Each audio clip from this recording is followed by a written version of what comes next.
येत्या 8 ते 10 दिवसात शेतकऱ्यांना खरीप पीक विम्याचे 2400 कोटी रुपये मिळणार आहेत। राज्यातील 94 लाख शेतकऱ्यांनी खरीप पीक विमा भरलाय। दुसरीकडे राज्यातील 94 लाख शेतकऱ्यांना एप्रिलमध्ये सन्मान निधीचे पैसे मिळण्याचीही शक्यता आहे। राज्यातील सर्वात मोठी आनंदाची बातमी पीक विमा संदर्भात बघा, 1400 कोटीची खात्यात आता पैसे जमा, 700 कोटी आता जमा होण्यास सुरुवात आणि 300 कोटी पेंडिंगवर। टोटल बघा 2400 कोटी आता शेतकऱ्यांच्या खात्यात जमा, तेही जिल्ह्यानुसार। तर बघा प्रथम बघा यवतमाळ जिल्ह्यात 220 कोटीची सुरुवात झालेली आहे। त्यानंतर नागपूर जिल्ह्यात 180 आणि चंद्रपूर जिल्ह्यामध्ये 170 कोटी आता शेतकऱ्यांच्या खात्यातनी। चंद्रपूर, गडचिरोली, नांदेड आणि परभणी, बीड या दोन सगळ्या जिल्ह्यात बघा शेतकऱ्यांच्या खात्यात आता प्रक्रिया सुरू झाली। 2 दिवसात आता हे पैसे खात्यात शेतकऱ्यांच्या जमा झालेले आहे, असं शासन। नमो शेतकरी अंतर्गत बघा शेतकऱ्यांना सर्वात मोठी आनंदाची बातमी बघा, 8वा हप्ता आता शेतकऱ्यांच्या खात्यात जमा झालाच होता। त्यानुसार बघा एक मोठी अपडेट समोर आलेली आहे की बघा लाखो शेतकऱ्यांच्या खात्यात बघा आता 8वा हप्ता जमा झाला। पण बघा आता 9व्या हप्त्याबाबत शासनानुसार आता महत्त्वाची बातमी आलेली आहे की शेतकऱ्यांच्या खात्यात आता 9वाही हप्ता आता 2 ते 3 दिवसात आता शेतकऱ्यांच्या खात्यातनी जमा करण्याचा आदेश आता मुख्यमंत्री देवेंद्र फडणवीस साहेबांनी आणि दत्तात्रय भरगे साहेबांनी यांनी हा महत्त्वाचा निर्णय घेण्यात आलेला आहे। बघा शेतकऱ्यांना आता खूप आतुरतेने वाट बघत होती, तर त्या शेतकऱ्यांना बघा हा हप्ता लवकर टाकण्याचा असा शासनाचा महत्त्वाचा निर्णय आलेला आहे।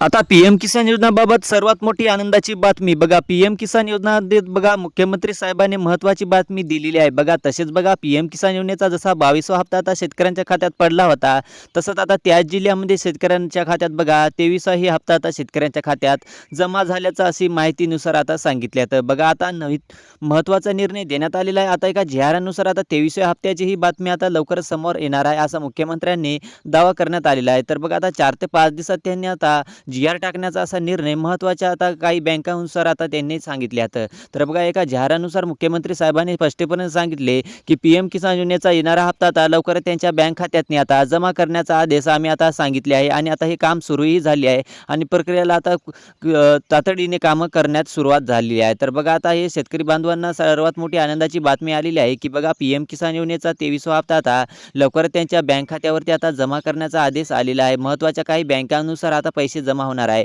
तर बघा यवतमाळ जिल्हा तसंच हिंगोली जिल्हा अशी संभावना सांगितली। आता मराठा आणि विदर्भात दोन्ही जिल्ह्यात आता पैसे मिळणार अशीच माहिती आलेली आहे।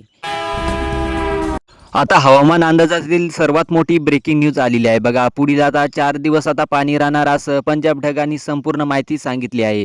तर बघा इजाच्या कडकडाटाने आता पाणी राहणार आणि बघा त्यानंतर बघा शेतकरी मित्रांनो आता बघा पावसातील वादळांसाठी आता सर्वात मोठी ब्रेकिंग न्यूज आली आहे की बघा आता पाण्याचा अंदाज फक्त काही 1 ते 2 दिवसांनी आता राहणार आहे, असं पंजाब ढगांनी स्पष्टीकरण माहिती सांगितली आहे। तर पंजाब ढग काय म्हणतात तुम्ही ऐका। 5 एप्रिल पासून हवामान कोरडं राहणार आहे।